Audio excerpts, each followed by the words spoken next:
Aromie here. Welcome back to Tailor Tales, Chapter 23, Grey Route. I can't remember if I said he had 26 or 27 chapters. Either way, we're getting closer to the end. So, is there going to be any progression here? I tap my fingers against the cashier counter, nervously, keeping an eye on the clock as I do. Any minute now, Kara will, Kara will call to further discuss a partnership between my clothing boutique and the clothing production factory she works for. I first reached out to her coming a day after the fundraiser. Inspired by reading the list of helpful resources and contacts work week wear was sent out to the participating designers. We've spoken over the phone and even had lunch together once in the few days since. So far, their professionalism, reasonable rates, and close location to Roma's have made this partnership seem more and more like a great idea. With any luck, I'll have a reliable long-term business relationship that can aid me whenever our current orders outweigh what I can produce on my own. After having to rely on the kindness of my friends to get the work week wear project completed on time, learning how to scale my business has never seemed so important. An eager knock on the window of my storefront causes me to look up. Sarah waves from outside my not yet open store or shop, holding up a small bottle of champagne proudly. Jed stands next to her, his own hands occupied by orange juice and disposable cups. I gleefully unlock the front door and usher in my uninvited guests.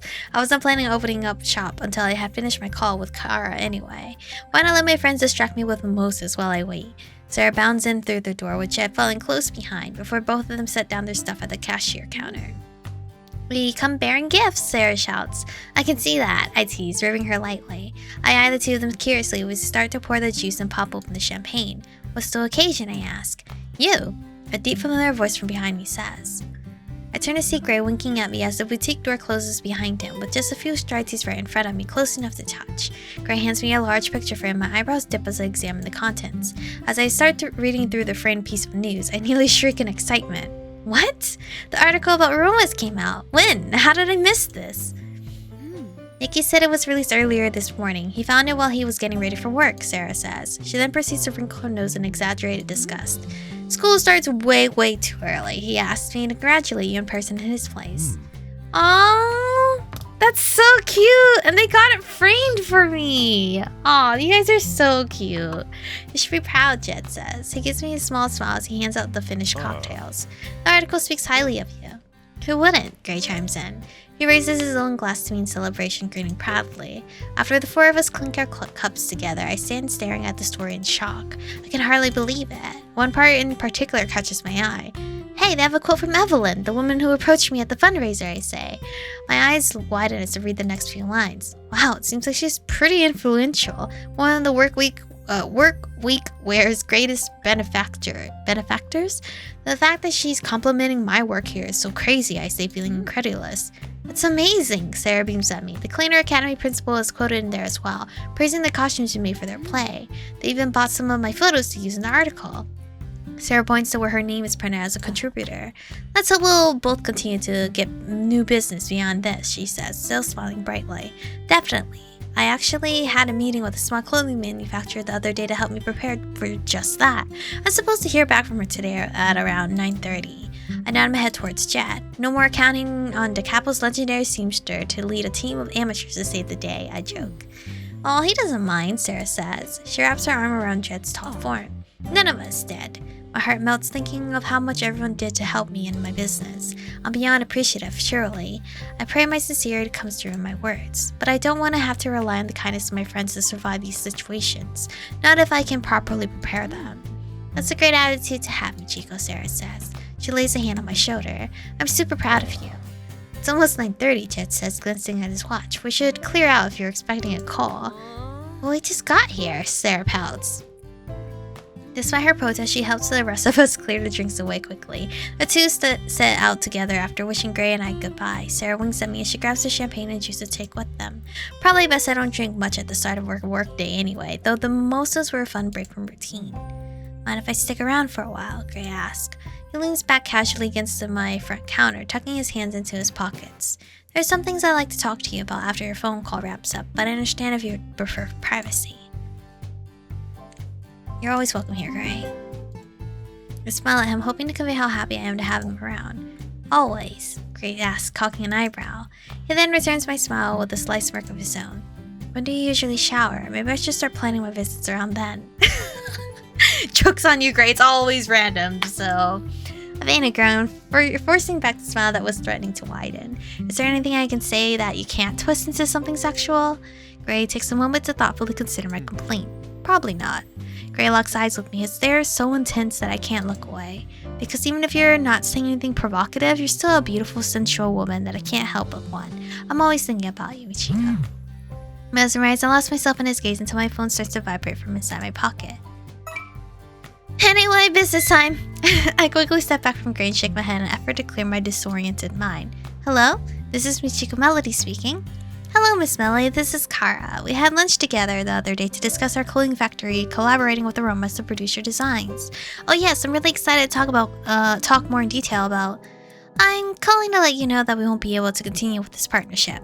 A freeze in place. Gray's eyebrows lift as he takes in my expression, and I slowly shake my head at him. Well, I'm very sorry to hear that. Could you tell me why? 'Cause she works with Ivan. There's a moment of heavy silence on the other side of the line. After our meeting, a man approached who has some allegation against you. Our company has to keep appearances in mind and cannot afford to associate ourselves with anyone or anything disreputable. My mouth drops open in surprise. What? A man? For a moment, I'm too dumbfounded to put the pieces together. Then, a sense of dread steadily spreads through me. There's only one person who could be behind this. The lack of interference from him over the past couple of weeks as we prepared for the fundraiser was only a temporary reprieve. He intends to keep hurting me. I tune back into the phone just to hear the end of Kara's polite but curt goodbye before the line goes dead. A trembling hand slowly retracts from the side of my face, taking my phone with it as it falls limply at my side. Gray's arm encircled my waist in an instant. What's happened? His voice is a whisper, his voice full of concern. It's Ivan. Again. I try to speak clearly, but emotion seeps into my words. He told them something about me and now they won't work with me anymore. Told them what? Gray's perplexity mirrors my own.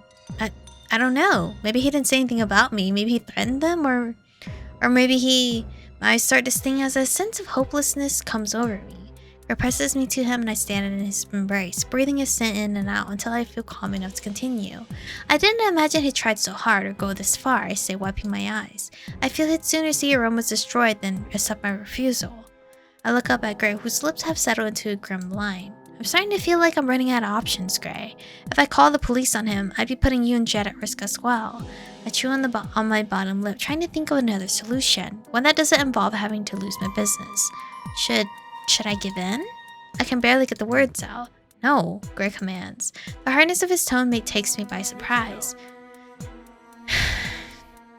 No, Michiko, leave Ivan to me. I'll take care of this. I don't want you caught up in illegal activity because I persuaded you to rent out your basement. His voice is so firm but with gentleness now laced through it. I can protect you. He looks at me, his affection clear despite all the negative emotions weighing on both of us. Gray then rakes a hand through his hair, taking a deep breath. I'll talk to him. I'll go now. Are you sure? Wasn't there something you wanted to talk to me about? It can wait. Gray presses a light kiss against my forehead. I feel like somebody told Gray that I love forehead kisses, so he's giving me a bunch of them to hold me over. I'll come back as soon as I can, Michiko. We'll talk then. The moment I finish bidding him goodbye, uncertainty settles in the pit of my stomach. I want to trust that Gray can handle his business partner. I know he's more than capable, but still, Ivan is unpredictable. Damn. After all my hard work, for what? After running upstairs and booting up my PC, I log into my property insurance account and read over the coverage carefully. I jot down a couple of questions and the customer service number, but overall feel reassured. My policy covers a range of terrible events from arson to theft. Hopefully I'll never have cause to file a claim, though I start steeling myself to expect the worst. In between customers, I spend the rest of the day running back and forth from the shop to my living quarters. I search through my things, looking for what's most invaluable to pack into boxes. Though a lot of my time is spent determining what has sentiment value, I do pack up some practical items into a small backpack as well. My passport and most important documents, the bearers of toiletries, and a change of clothes, as well as some cash and a backup of my hard drive are now all contained in one convenient portable package. Hopefully I'll never need to use it. I don't feel the need to call up Sarah and ask her to store my things for me yet, but my heart grows lighter knowing I'm organized and have a plan. It feels a bit silly packing up my belongings when I was doing the opposite just a short while ago. While combing through my stuff, I come across a photo my parents had sent over some months ago, grimacing as I spot the one of Sarah and I as active gang members in our Cleaner Academy days. Hard to imagine such a harmless-looking keepsake was a catalyst for the drama between Gray and I. Still, I can't help but feel some amount of gratitude. It's funny how much easier things feel now that I don't have to keep up that deception. Perhaps it would have been best if I had been truthful from the start. But back then, I was unsure how Gray would react. It's tempting to be hard on my past decisions now when everything turned out okay, but honestly, I'm lucky that I didn't lose him. Really lucky. I tested his trust so early in our relationship, yet he's still here, supporting me and looking out for me. No more secrets. It's all I can really do going forward. I can learn from my mistakes. A soft knock at my apartment door overtakes my attention. It's me. Gray's voice calls out to me, the sound slightly muffled. Can I come in? I bound over to the door, pulling it open for him. Of course, I say. He's not beat up, is he? As he enters, I search his facial expressions for hints about how his conversation with Ivan went. Okay, he's not beat up. That's good. That's a good sign. Gray takes my hand in his, leading me over to my couch. He's gonna leave you alone, Gray says, looking into my eyes, and so am I. What? What? I'm breaking our lease agreement. We'll be moving our operation as soon as possible. Frowning, I struggle to comprehend the severity of his statement. You're leaving? I ask finally. As relieved as I am to get rid of Ivan, I don't want to lose my connection to Gray. Just your basement. Gray gives me a half smile. I like to just come by as your boyfriend from now on. So we are dating! But we didn't. When? Did we just imaginarily, quietly agree to be boyfriend and girlfriend? I could get used to that. I guess. Okay, fine. You didn't really ask. A smile of my own starts to form as I savor his choice of words. My happy expression halts as I recall the pledge I made to myself earlier in the evening. No more lies, no more hiding the truth. There's something I need to tell you first, something you need to know before we can make anything official between us. So you're not official yet? I'm confused here. Gray's eyebrows immediately draw together. What is it? He asked, his trepidation made clear. I'm not sure if you pieced this together or not, but I wanted to make something clear. I breathed in deeply, calming my nerves. I'm the one who called the cops on you that night, back in high school. I needed distraction so I didn't have to face you in a fight. For a moment after I speak, I squeeze my eyes shut, afraid to see his reaction. When I opened them, I find Gray staring at me intensely. Was it you who planted the knife as well? He speaks softly, though his tone is far from gentle. What? No, of course not. My mouth gapes at a loss for words. I know some DeCapos mentioned the knife at the bar a couple weeks ago, but I didn't know you believed Cleaner planted it on you too. I think Ivan did it. I don't know how he did it though. Did you guys talk beforehand?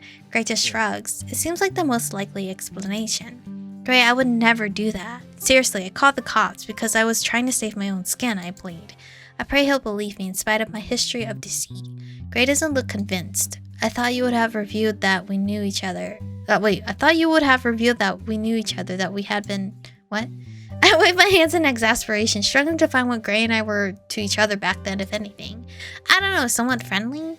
I thought Sarah and everyone else would have never forgiven me for fraternizing you. I say bitterly, recalling how trapped I felt. She really hated the Phantom back then.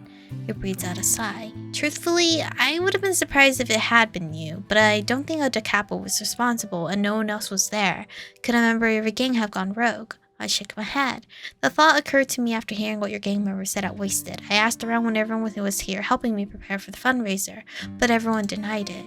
No one knew about my plan to hide and call the cops, so it doesn't make sense for anyone from Cleaner to give you a knife and risk you using it on me. They had a hard enough time convincing me to fill the leadership role that I highly doubt anyone was looking for me to get hurt. Gray nods as he follows my line of reasoning, but then sighs. If we can rule out the Cleaner Academy gang and the DeCapo gang, who else could it have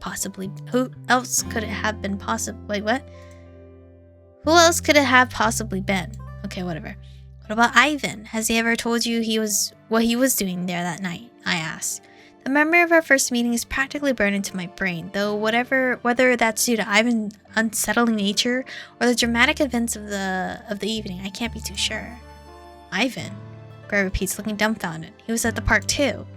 Yes. He never mentioned it to you? I figured it would have come up considering how long you've known each other, my brow furrows. No, not once. Believe me, I would have remembered. Gray's tone is flat as he speaks, his body language stiff and alert. Oh. I shift uncomfortably in my seat, not sure what else to say. Why would Ivan keep that from him unless he had something to hide? Watching someone get arrested doesn't exactly seem like the type of thing you'd forget, nor is Ivan the type to watch his words. So you saw him that night. Did he say anything to you? Do you know why he was there? Gray asked after a moment's pause. I stay hidden in the trees to watch how things played out, and he found me there. Ivan struck up a conversation about how the night didn't go as he intended, but played right into his hands. I suppress a shudder as I recall how cryptic and creepy he was, even as a teen. Gray falls back onto the couch as if someone knocked the wind out of him. Are you alright? I asked tentatively. I know he's your partner, but do you think he could have been responsible? Knives were kind of his style. I grimace as I recall the fight between him, Sarah, and I back then. Yeah, Gray says slowly, taking things in. His fists clench until his knuckles turn white. I'll ask him about it. He then shakes his head, looking so lost that it breaks my heart. I was so tough on you for concealing something from me for a matter of months. Imagine he's been lying to me for years. It's just... Maybe you should just end things with him, I say gently. If you have to move away anyway, and you aren't sure you can trust him, maybe... It's not that easy, Gray says, his tone bitter. What? Are you really that attached to the whole poker thing? No, it's not that. Gray waves away my question. If it was just about the job itself, there'd be no issue. I mean, it pays well enough, but carrying out the operation in secrecy is a hassle. It's not worth the trouble, really. So, then why not quit? I asked, genuinely curious. It's Ivan, Gray sighs. He won't let me, not with serious consequences. Like he'd turn you into the police or something. Wouldn't that incriminate him as well? My eyebrows draw together as I contemplate Gray's words. Let's just say he knows things about me that could land me in jail, and not him. Gray's mouth is a flat line as he looks away from me. I get the sense he doesn't exactly want to discuss details right this second. Well, what if Ivan was in the picture? What would you want to do instead? That's a good question, Gray says, appearing thoughtful. Let's just say, even before I got kicked out of school, I wasn't the most academically minded. And it's not like I can put down a resume that I managed an illegal poker ring for the past few years. Gray waggles his eyebrows, making me giggle. Yeah, I don't think that would go over well at most places. What about your cover story of running a game night? I'm sure Jet would provide a reference. Gray just shrugs. Maybe. Well, what about a trade then? Something with technical skills, like... Gray raises a hand to stop me. I stare back, confused by the interruption. Look, Michiko, you're sweet to think about me, but I can and will handle my employment myself. As he looks at me, his eyes soften. I want to be the one taking care of you. Aww. You can't do that if you're doing illegal shit, though. I mean, technically you can, but it's just a very high risk. That doesn't mean I can't help you sometimes, I protest. True, Gray says, nodding his head in acquiescence? I don't know. And I can't say I'll never need it, but for now there are problems within my power to fix. I feign a pout, which makes Gray smile. Sorry, love, but things being within my control is exactly how I like it to be, whether that's the bad things or the good. Gray traces the side of my cheek with his fingers. What happens if they're not? I say, my tone somewhat suggestive. Gray's eyes flicker towards the jumble board we played on just a short while ago. Do you remember when we talked about what the BDSM acronym stood for? He asked, appearing nonchalant. Yeah, bondage, dominance, submissive, and... My brows furrow, trying to recall the meaning of the last letter. We were interrupted before we got to the M. Oh, we did? Gray reminds me. Oh, right, what does that stand for? I don't know. What does it stand for? His gaze becomes more and more serious. He watches me closely. How do you pronounce this word? Masochism? Masochism? I don't know. English. To derive pleasure from receiving pain. Masochist? I don't know. It goes hand in hand with the alternate meaning for S, which is sadism? Sadism? I don't know. Guys, how the hell do you pronounce that word? I never use it, so I wouldn't know. Whatever that is, would be deriving pleasure from inflicting pain. Oh, I say. I shift nervously on the couch beside him, apprehensive about why he's bringing this up. I'm not into that, Grace says clearly, still observing me. Oh, into, like, our pain? Is that what's going on? pain and sadness. I let out a breath I didn't realize I was holding. He reaches out for my hand, wrapping it in his own. I enjoy taking on the dominant role. Okay. Taking the dominant role, Michiko, but I want you to submit because you love how you feel when you're okay. When you give your body to me, not because you fear what I'll do to you if you don't. Okay, what's going on here? What does that have to do with our situation? Gray's eyes blaze with intensity. I can't overstate how important it is to me that you enjoy being under my control. If you don't want to be, there aren't consequences for that. I'll stop whatever it is I'm doing. I lean towards him, placing a kiss on his cheek. I appreciate you telling me all this, Gray, but he rushes to my face as I speak. What if I want to challenge what you say, but don't want you to actually stop? Bashfulness feels almost silly, considering I'm a grown woman who's been in relationships before. Even so, I can't say I've talked much about this with anyone. Well, bratty subs aren't uncommon, but it's a dangerous territory. I don't know what this had to do with our situation, but alright, here we are. Gray's free hand works its way through my hair as his eyes look into mine intently. If resisting or telling me no is a part of the fun for you, playfully or otherwise, then we would need a safe word. Something that always means you want to stop right that second. That makes sense. I smile at Gray, feeling much safer and more comfortable than I did when this conversation started. I don't really know exactly how I want our dynamic to be. I know I like teasing you sometimes, but I don't know if I want to bring that into the bedroom. Okay. There's a pause in our conversation as I start to imagine being intimate with Gray again. Would I still want to play coy then? Well, think about it, Gray says finally, standing up off the couch. It can only help us to have one in place, even if we never use it. Are you leaving? I ask. A frown forms my face as he moves closer to the door.